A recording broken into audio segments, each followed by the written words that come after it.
Hey everyone, and welcome back to my channel. And in today's video I'm going to show you all what do I use to varnish my already painted dry acrylic canvas. So the very first thing you're going to need is gloss varnish, and this is acrylic medium. When you read the instructions behind, it says mix with acrylic paint to produce glossy finish, use as a seal on dry finished work.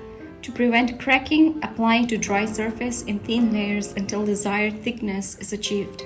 Do not apply to oil-based surface. Once again, I would like to clarify that this is the painting I recently painted. And by the way, this is one of the paintings I followed of Bob Ross, who's my favorite artist. So if you're interested, I'll link down below, link of this video, make sure you check it out. Also, you will need this brush, and this is 3-inch. You can use smaller than that. Obviously you can use a smaller one because this painting is not that big, but this is what I prefer using when I'm priming my canvas or varnishing it. So I'm going to use 3-inch, but you can always use 2 or 1. Now the reason why we want to varnish our canvas is because when you paint acrylic paints, it doesn't blend in the same way as oil painting. You can still see the dryness and rough edges on some parts. The varnish will make it more shiny and glossier. And that's the reason I got this one from Michael's, but I'm sure you can get it on Amazon as well. The very first thing I'm going to do is I'm going to pour in the middle some of this, and I'm going to use my brush horizontal strokes and then vertical as well. So let's get started. I'll start it from here. I'll just go this way. Very gentle. So at this point, when you see this white paint kind of color medium, that's totally fine, because once it dries it will disappear and it will gain its own color. So don't worry about the white color of the medium. It's already looking very glossy and shiny, but we have to let this dry for at least an hour or more, depending on how big your painting is. I'm gonna add some more this top part as well as the sides.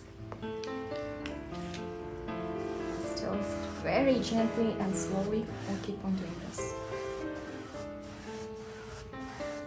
First thing I'm doing is I'm going sideways, and then I'm also going to go in a vertical way like this. That way we're not missing any part.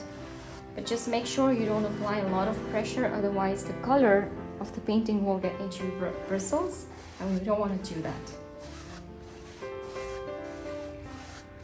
Also make sure to wash your brush directly once you have finished using it, because you don't want the sealant or the primer or any mediums to stick on that, because when you use this brush next time for your paintings, it will be very dry. So make sure you wash it right away. So I already applied 2 coats over here, and I'm going to let this sit for at least an hour or more, and then you'll see the results. I really hope you enjoyed watching this video, and I hope this was helpful. If you have any questions, please comment down below in the description box, and I'll be more than happy to share any other videos or different kinds of information related to painting. And once again, this painting is following Bob Ross's painting. The links will be down below in the description box. Make sure you check it out. Thank you so much for watching. Have a blessed day ahead.